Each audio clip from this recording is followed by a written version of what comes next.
Hi, hello, welcome back to Raman tutorials.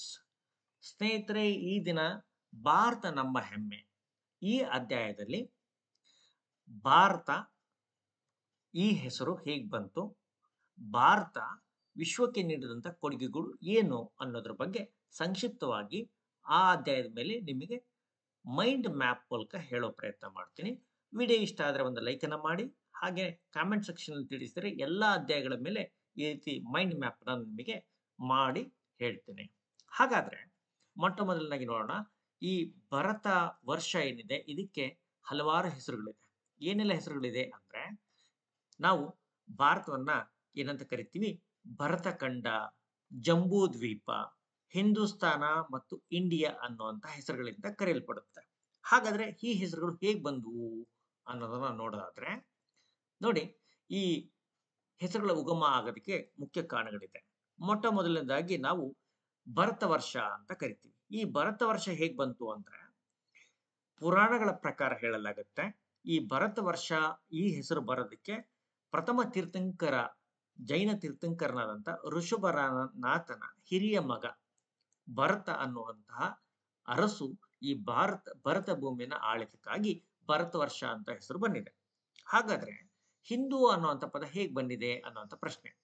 Hindu ಅನ್ನುವಂಥ ಪದ ಬಂದಿರೋದು ಪರ್ಷಿಯನ್ನರಿಂದ. ಪರ್ಷಿಯನ್ನರು ನಮ್ಮೊಂದಿಗೆ ವ್ಯಾಪಾರ ವಾಣಿಜ್ಯವನ್ನು ಮಾಡ್ತಾ ಇದ್ರು. ಹಾಗಾಗಿ ಈ ಸಿಂಧೂ ಬಯಲಿನ ಜನರನ್ನ ಅವರು ಹಿಂದೂಗಳು ಅಂತ ಕರೆಯೋದಕ್ಕೆ ಶುರು ಮಾಡಿದ್ರು. ಮುಂದೆ ಈ ಭೂಭಾಗ ಏನಾಯ್ತು, ಹಿಂದೂಸ್ತಾನ ಆಯ್ತು. ಹೀಗೆ ಹಿಂದೂಸ್ತಾನ ಎರಡನೇ ಹೆಸರು ತಿಳ್ಕೊಳ್ಳಿ. ಹಾಗೇನೆ ಮೂರನೇದು ಏನಿದೆ ಅಂದ್ರೆ ಇಂಡಿಯಾ ಅನ್ನುವಂಥ ಪದ. ಈ ಇಂಡಿಯಾ ಅನ್ನುವಂಥ ಪದವನ್ನ ಬಳಕೆ ತಂದಂಥವ್ರು ಗ್ರೀಕರು. ಅವರು ಇಂಡಿಯಾ ಆರಂಭದಲ್ಲಿ ಸಿಂಡಸ್ ಅನ್ನುವಂಥ ಪದವನ್ನು ಬಳಕೆ ಮಾಡ್ತಾ ಇದ್ರು. ನಂತರದ ಇಂಡೋ ಆಗಿ ಇಂಡಸ್ ಆಯಿತು.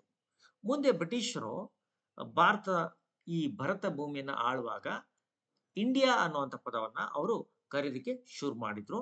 ಹಾಗಾಗಿ ಇಂಡಿಯಾ ಅನ್ನುವಂಥ ಪದ ಪ್ರಚಲಿತದಲ್ಲಿ ಬಂದಿದೆ. ಹಾಗೆಯೇ ಸ್ನೇಹಿತರೆ, ಈ ಭರತ ಭೂಮಿಗೆ ಅನೇಕರ ಕೊಡುಗೆಗಳಿದೆ. ಅದರಲ್ಲಿ ಪಾಶ್ಚಿಮಾತ್ಯ ವಿದ್ವಾಂಸರ ಕೊಡುಗೆಗಳನ್ನು ನೋಡೋದಾದ್ರೆ, ಮೊಟ್ಟ ಮೊದಲನೇದಾಗಿ ನಾವು ವಿಲಿಯಂ ಜೋನ್ಸ್ ಅನ್ನುವಂಥ ವ್ಯಕ್ತಿ ಯಾವ ರೀತಿಯಾದಂತಹ ನಮಗೆ ಕೊಡುಗೆ ನೀಡಿದ್ದಾರೆ ಅಂತ ನಾವು ನೋಡೋದಾದ್ರೆ, ಈ ವಿಲಿಯಂ ಜೋನ್ಸ್ ಯಾರು ಅಂದ್ರೆ ಸುಪ್ರೀಂ ಕೋರ್ಟ್ನ ನ್ಯಾಯಾಧೀಶ. ಹಾಗೆಯೇ ಒಬ್ಬ ಸಂಸ್ಕೃತ ಮೇಧಾವಿ. ಸಂಸ್ಕೃತದ ಬಗ್ಗೆ ತುಂಬಾನೇ ಅವನಿಗೆ ಆಸಕ್ತಿ ಇದ್ದಿದ್ದರಿಂದ ಸಂಸ್ಕೃತ ಅಧ್ಯಯನಕ್ಕಾಗಿ 1784ರಲ್ಲಿ ಒಂದು ಸೊಸೈಟಿಯನ್ನು ಸ್ಥಾಪನೆ ಮಾಡ್ತಾರೆ. ಅದು ಏಷ್ಯಾಟಿಕ್ ಸೊಸೈಟಿ ಅಂತ ಸ್ಥಾಪನೆ ಆಗುತ್ತೆ. ಈ ಏಷ್ಯಾಟಿಕ್ ಸೊಸೈಟಿ ಏನಿದೆ, ಸಂಸ್ಕೃತ ಸಾಹಿತ್ಯವನ್ನ ಜಗತ್ತಿಗೆ ಪರಿಚಯ ಮಾಡಿಕೊಡುವಂತ ಒಂದು ಕೆಲಸವನ್ನ ಮಾಡುತ್ತೆ. ಹಾಗಾದ್ರೆ ಈ ಸೊಸೈಟಿ ಅನುವಾದ ಮಾಡಿದಂತಹ ಇಂಗ್ಲಿಷ್ಗೆ ಭಗವದ್ಗೀತೆಯನ್ನ ಇಂಗ್ಲಿಷ್ಗೆ ಅನುವಾದ ಮಾಡುತ್ತೆ.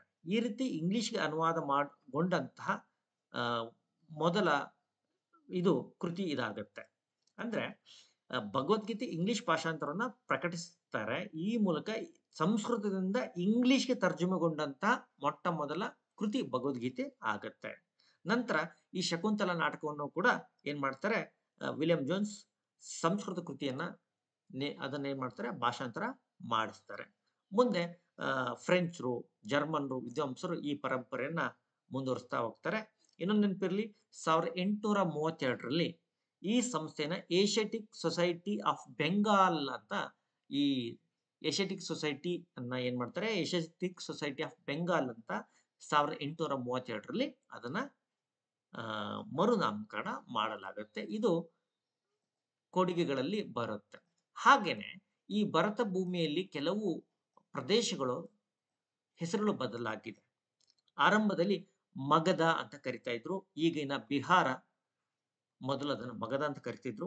ಈಗ ಕರೆಯುವ ಒಡಿಶಾ ಏನಿದೆ ಅದು ಕಳಿಂಗ ಪ್ರದೇಶವಾಗಿತ್ತು. ಕೇರಳ ಚೇರ ಪ್ರದೇಶವಾಗಿತ್ತು.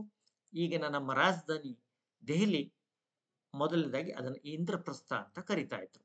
ಹಾಗಾದ್ರೆ ಎಲ್ಲ ಹೆಸರುಗಳು ಬದಲಾದ್ವಾ ಅಂದ್ರೆ, ಬದಲಾಗದೆ ಉಳಿದುಕೊಂಡಂತ ಹೆಸರುಗಳಲ್ಲಿ ಕಾಶ್ಮೀರ, ನೇಪಾಳ, ಕುರುಕ್ಷೇತ್ರ, ಅಯೋಧ್ಯೆ ಮತ್ತು ಮಥುರಾ. ಆಧುನಿಕ ರಾಷ್ಟ್ರದಲ್ಲಿ, ನಮ್ಮ ರಾಷ್ಟ್ರದಲ್ಲಿ ಮದ್ರಾಸ್ ಏನಾಗಿದೆ, ಚೆನ್ನೈ ಆಗಿದೆ. ಬೊಂಬೈ ಮುಂಬೈ ಆಗಿದೆ. ಬರೋಡಾ ವಡೋದರ ಆಗಿದೆ. ಬೆಂಗಳೂರು ಆಗಿದೆ. ಸಣ್ಣ ಬದಲಾವಣೆ. ಹೀಗೆ ಬದಲಾವಣೆಯನ್ನು ನಾವು ನೋಡ್ಬೋದು. ಹಾಗೇನೆ ಸ್ನೇಹಿತರೆ, ಮುಂದೆ ಹೋಗೋಣ. ಗಣಿತ ಕ್ಷೇತ್ರಕ್ಕೆ ಏನೆಲ್ಲ ಕೊಡುಗೆಗಳನ್ನು ನೀಡಿದ್ದಾರೆ ಭಾರತೀಯರು ಅನ್ನುವಂಥ ಪ್ರಶ್ನೆ. ಇದ್ರ ಮೇಲೆ ನಾವು ಮಾಹಿತಿಯನ್ನು ನಿಮಗೆ ಕೊಡ್ತಾ ಹೋಗ್ತೀನಿ. ನೋಡಿ, ಗಣಿತ ಕ್ಷೇತ್ರ ಅಂತ ಬಂದಾಗ ಅಂಕಿ ಸಂಖ್ಯೆಗಳು ನಮಗೆ ಮುಖ್ಯ ಆಗತ್ತೆ. ಈ ಅಂಕಿ ಸಂಖ್ಯೆಗಳ ಬಗ್ಗೆ ನಾನು ನಿಮಗೆ ಹೇಳೋದಾದ್ರೆ, ಅಶೋಕನ ಶಿಲಾಶಾಸನಗಳಲ್ಲಿ 2300 ವರ್ಷಗಳ ಹಿಂದಿನ ಶಿಲಾಶಾಸನಗಳಲ್ಲಿ ಈ ಅಂಕಿಗಳು ಇದೆ. ಈ ಅಂಕಿಗಳ ಬಳಕೆ ಕಾಣುತ್ತೆ. ಇದು ಅಂಕಿಗಳನ್ನ ಪ್ರಪಂಚಕ್ಕೆ ನಮ್ಮ ಕೊಡುಗೆನೆ, ಅದಕ್ಕೆ ಒಂದು ಕುರುಹು ಸಿಕ್ಕಿದೆ. ಆದರೂ ಕೂಡ ಅಂಕಿಗಳನ್ನ, ಅದರಲ್ಲೂ ಕೂಡ ಶೂನ್ಯ ಏನಿದೆ ಅದನ್ನ ನಾವು ಭಾರತ ಏನಿದೆ ಪ್ರಪಂಚಕ್ಕೆ ಕೊಟ್ಟಿದೆ. ಶೂನ್ಯ ಇಲ್ಲದೆ ಇದ್ರೆ ಅಂಕಿಗಳಿಗೆ ಕೇವಲ 1ರಿಂದ 9 ಬೆಲೆ. ಅಂಕಿಗಳಿಗೆ ಅಸಂಖ್ಯಾತ ಬೆಲೆ ಬರಬೇಕು, ಅನ್ಲಿಮಿಟೆಡ್ ಅಥವಾ ಇನ್ಫಿನಿಟ್ ಬರಬೇಕು ಅಂದ್ರೆ ಅದಕ್ಕೆ ಶೂನ್ಯ ಬೇಕೇ ಬೇಕಾಗತ್ತೆ. ಹಾಗಾಗಿ ಶೂನ್ಯ ಭಾರತೀಯರ ಕೊಡುಗೆ ಅಂತ ನಾವು ಹೇಳ್ಬೋದು. ಹಾಗೆ ಭಾರತೀಯ ವಿದ್ವಾಂಸರಾದಂತಹ ಆರ್ಯಭಟ, ಇವರು ಈ ಭೂಮಿ ದುಂಡಾಗಿದೆ ಅಂತ ಮೊಟ್ಟ ಮೊದಲ ಬಾರಿಗೆ ಹೇಳಿದಂತಹ ಒಬ್ಬ ವಿದ್ವಾಂಸ. ಹಾಗೇನೆ ಸೂರ್ಯನ ಸುತ್ತ ಭೂಮಿ ತಿರುಗುತ್ತೆ ಅಂತ ಹೇಳಿದ್ದು ಇವರೇ. ನಂತರ ಕೋಪರ್ನಿಕಸ್ ಹಲವಾರು ಶತಮಾನಗಳ ನಂತರ ಇದನ್ನ ಪ್ರೂವ್ ಮಾಡ್ತಾರೆ. ಆದ್ರೆ ಕ್ರೆಡಿಟ್ ಕೋಪರ್ನಿಕಸ್ಗೆ ಹೋಗುತ್ತೆ, ಆದ್ರೆ ಕ್ರೆಡಿಟ್ ಆರ್ಯಭಟನಿಗೆ ಬರಲ್ಲ. ಆದ್ರೆ ಸಂಶೋಧನೆಗಳು ನಡೆದ ನಂತರ ಸೂರ್ಯನ ಸುತ್ತ ಭೂಮಿ ತಿರುಗುತ್ತೆ ಅಂತ ಹೇಳಿದಂತಹ ಶ್ರೇಯಸ್ಸು ಆರ್ಯಭಟನು ಮೊದಲು ಅದನ್ನ ಹೇಳ್ತಾರೆ. ಈ ಮೂಲಕ ಈ ಕೀರ್ತಿ ಆರ್ಯಭಟರಿಗೆ ಹೋಗುತ್ತೆ. ಅದನ್ನ ಬೆಂಬಲಿಸಿದ ಕೀರ್ತಿ ಕೋಪರ್ನಿಕಸ್ಸಿಗೆ ಬರುತ್ತೆ ಸ್ನೇಹಿತರೆ. ಹಾಗೇನೆ ಸ್ನೇಹಿತರೆ, ನಾವಿಕರಿಗಾಗಿ ಏನೆಲ್ಲ ಮಾಡಿದ್ವಿ ನಾವು ಅಂತಂದ್ರೆ, ಉಜ್ಜಯಿನಿಯಲ್ಲಿ ರೇಖಾಂಶ ನಕ್ಷೆ ಅನ್ನುವಂತಹ ಒಂದು ವ್ಯವಸ್ಥೆ ಕೂಡ ಮಾಡಲಾಗಿದ್ದಾರೆ. ಅಂದ್ರೆ ಭಾರತೀಯರು ನಾವಿಕರಿಗಾಗಿ ರೇಖಾಂಶ ನಕ್ಷೆಯನ್ನ ಉಜ್ಜಯಿನಿಯಲ್ಲಿ ಏನ್ ಮಾಡ್ತಾರೆ, ಅದನ್ನ ಸಿದ್ಧಗೊಳಿಸ್ತಾರೆ. ಹೀಗೆ ಇದು ಭಾರತೀಯರ ಕೊಡುಗೆ ಅಂತ ನಾವು ಹೇಳ್ಬೋದು. ವೈಜ್ಞಾನಿಕವಾಗಿ ಏನೆಲ್ಲ ಕೊಡುಗೆ ನೀಡಿದ್ದಾರೆ ಭಾರತೀಯರು ಅಂತ ನೋಡೋದಾದ್ರೆ ನಮ್ಗೆ ಹೇಗೆ ಹೆಮ್ಮೆ ಬರುತ್ತೆ ಅಂತಂದ್ರೆ, ಬೋಧಯಾನ. ಯಾರು ಈ ಬೋಧಯಾನ ಅಂತ ಬಂದ್ರೆ, ಈ ಪೈಥಾಗೊರಸ್ ತತ್ವ ನಿಮಗೆ ಗೊತ್ತಿದೆ. ಈ ಪೈಥಾಗೊರಸ್ ತತ್ವವನ್ನ ಕಂಡುಹಿಡಿದು ಪೈಥಾಗೊರಸ್ ಅಂತ ನಿಮಗೆ ಗೊತ್ತಿದೆ. ಆದ್ರೆ ಇವನಿಗಿಂತಲೂ ಮೊದಲು 2 ಶತಮಾನಗಳ ಮೊದಲು ಈ ಪೈಥಾಗೊರಸ್ ಅನ್ನ ಪ್ರಪಂಚ ತಿಳಿಸ್ಕೊಟ್ಟಂತ ಕೀರ್ತಿ ಅದು ಬೋಧಯಾನ ಅನ್ನುವಂತಹ ನಮ್ಮ ಭಾರತೀಯ ವಿಜ್ಞಾನಿಗೆ ಸಲ್ಲುತ್ತೆ. 2 ಶತಮಾನಗಳ ಮೊದಲು ಈ ಪೈಥಾಗೊರಸ್ ಸಿದ್ಧಾಂತವನ್ನ ಬೋಧಯಾನ ಅನ್ನುವಂತಹ ಈ ವಿಜ್ಞಾನಿ ಕಂಡುಹಿಡಿತಾರೆ.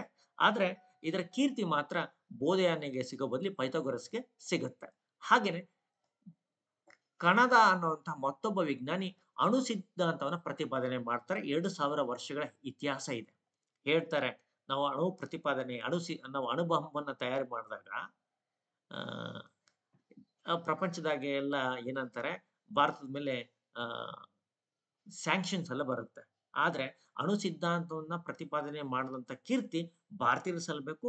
ಕಣದ ಅನ್ನುವಂತ ವಿಜ್ಞಾನಿ 2700 ವರ್ಷಗಳ ಹಿಂದೆ ಈ ಅಣು ಸಿದ್ಧಾಂತವನ್ನ ಪ್ರತಿಪಾದನೆ ಮಾಡ್ತಾರೆ.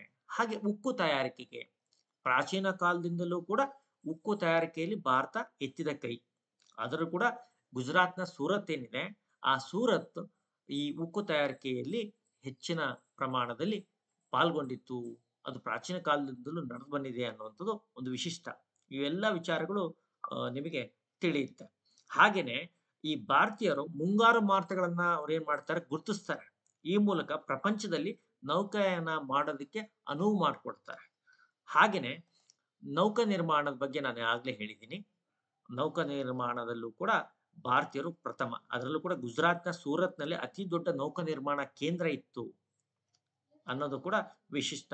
ಹಾಗೆ ಯೋಗಶಾಸ್ತ್ರ, ಪತಂಜಲಿ ಅವರಿಂದ ನಿರ್ಮಿತವಾದಂಥ ಯೋಗಶಾಸ್ತ್ರ ಪ್ರಪಂಚದಲ್ಲಿಯೇ ಬಹಳ ವಿಶಿಷ್ಟ.